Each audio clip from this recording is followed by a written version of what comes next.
नमस्कार दोस्तों, आज ये वीडियो बनाने की वजह बहुत ही खास और पर्सनल है। सावन चल रहा था तो नियम के मुताबिक मैंने काफी दिनों से ना तो शेव कराई थी ना ही बाल कटवाए। आज सावन खत्म होने के बाद जब मैं आखिरकार यहाँ इंग्लैंड में बाल कटवाने और शेव कराने गया तो नाई ने बिल थमाया करीब 32 पाउंड का। 32 पाउंड यानी करीब 3500 से 4000 रुपए इंडियन रुपीस में। सिर्फ एक बार बाल और दाढ़ी सेट कराने के इतने पैसे लगे। इसी बात ने मुझे सोचने पर मजबूर कर दिया कि भारत और यूके के खर्चों में कितना जमीन आसमान का अंतर है। अब आप ही सोचिए, भारत में अगर आप किसी अच्छे सैलून में जाएं तो बाल और शेव मिला के 300, 400, 500 में बढ़िया काम हो जाता है, लेकिन यूके में इसी के 3500 रुपए लग जाते हैं या 4000 रुपए लग जाते हैं। इतने में आप भारत में साल 1.5 साल तक बाल कटवा सकते हैं और यहाँ पे सिर्फ एक बार उसका काम होता है। यही हाल दर्जी का भी है।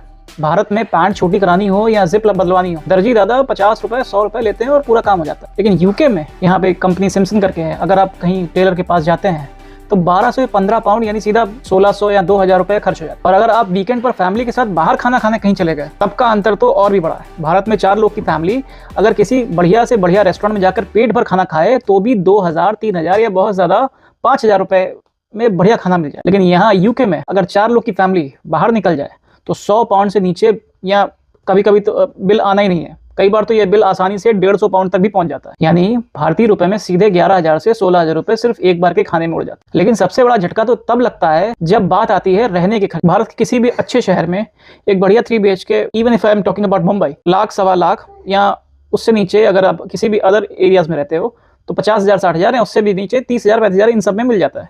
वही यूके में 3 बेडरूम का किराया कम से कम 1500 से 1800 पाउंड प्रति महीना होता है, जो भारतीय रुपए में लगभग 2.25 लाख यानी 1.75 के आसपास या 2 लाख रुपए महीना होता है। इसके ऊपर घर के बिल्स अलग से हैं, काउंसिल टैक्स, गैस, बिजली, पानी के बिल मिलाकर कम से कम 500 पाउंड यानी 55-60 हजार रुपए का खर्चा अलग से होता है। तुलना करके देखिए, भारत में अगर आप घर में 2-3 AC भी चलाएं और हमेशा चलते रहें तो भी 8,000, 10,000 या 15,000 में मैक्सिमम मिल जाएगा। और अगर आपके पास गाड़ी है यहाँ पे तो कार इंश्योरेंस भी जेब डीली करता है। भारत में कार का सालाना इंश्योरेंस 15,000 से 25,000 रुपए में हो जाता है।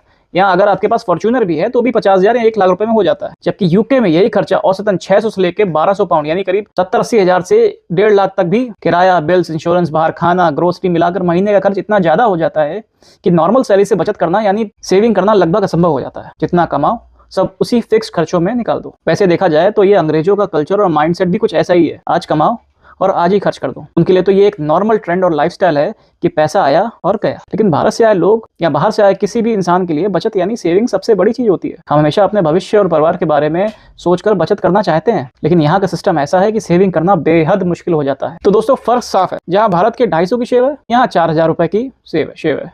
जहाँ भारत में 4,000 में फैमिली का डिनर हो जाता है, यहाँ 15,000 रुपए लग जाते हैं। और जहाँ भारत में 30,000 में घर मिल जाता है, यहाँ 2 लाख रुपए महीना कम से कम किराया होता है और बिल से अलग। इंग्लैंड में कमाई पाउंड